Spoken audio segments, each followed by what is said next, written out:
A new life. Musings of the day. Sacred anger.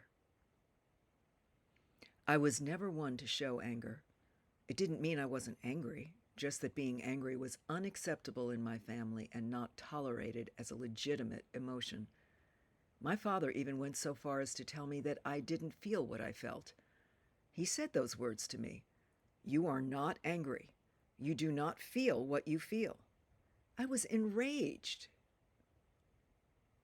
Anger was not something I was comfortable with as an adult either. I did all I could to avoid feeling it or being in the presence of it.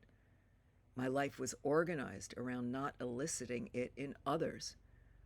When my parents were angry, it was more the feeling of a cold war in our house.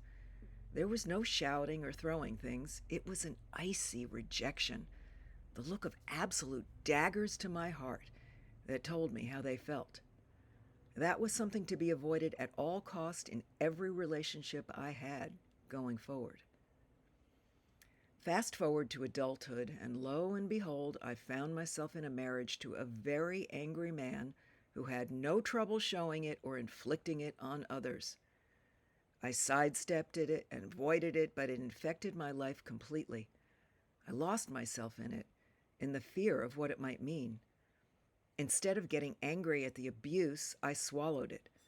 Instead of being enraged at how I was treated, I told myself the same words he said to me, that it was my fault. I believed that about myself from the time I was a child.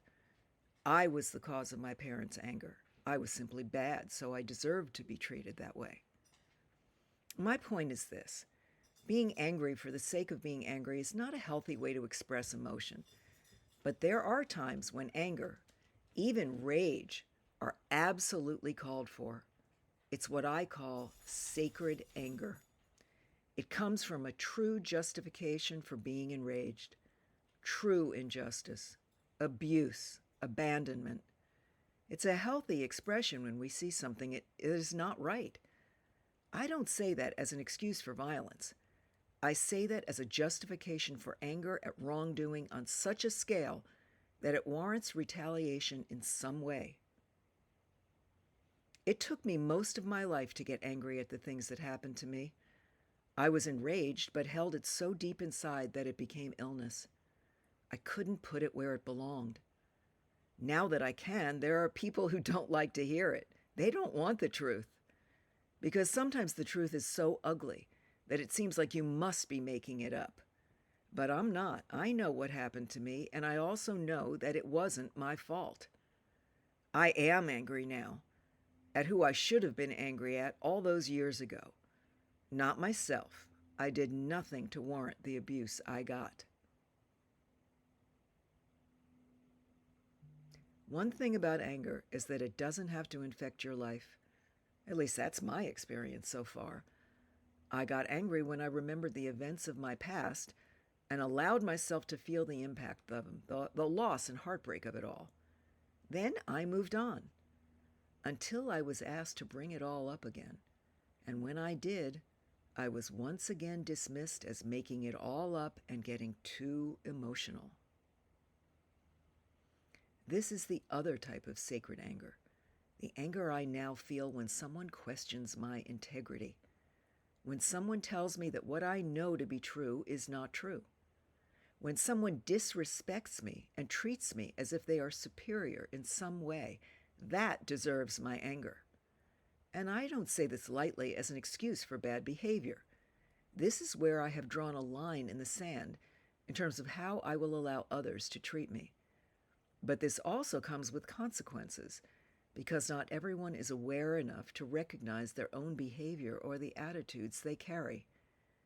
For those of us who have done extensive inner work, have met our demons, forgiven ourselves for past mistakes, forgiven our abusers, and suffered great loss as a result of it all, we know what we know.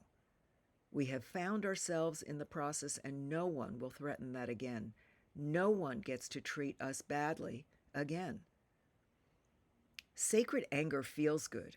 It feels right. And I have felt it recently in a way I haven't felt it in years. I will no longer harm myself with an emotion that belongs elsewhere. And that doesn't mean that I'm simply getting emotional, as some might think. It means I'm standing for myself, having my own back. Perhaps, if more of us felt this type of anger for those who are being treated poorly, including our earth and the animals that inhabit it with us, then more would be done to shift the behavior that is causing destruction and pain. It is outrageous that there is abuse on this earth. It is enraging to me that humans treat one another with such contempt and prejudice. And it is a cause for sacred anger, because sacred anger can be a motivator. It can move us to action in a way that nothing else can.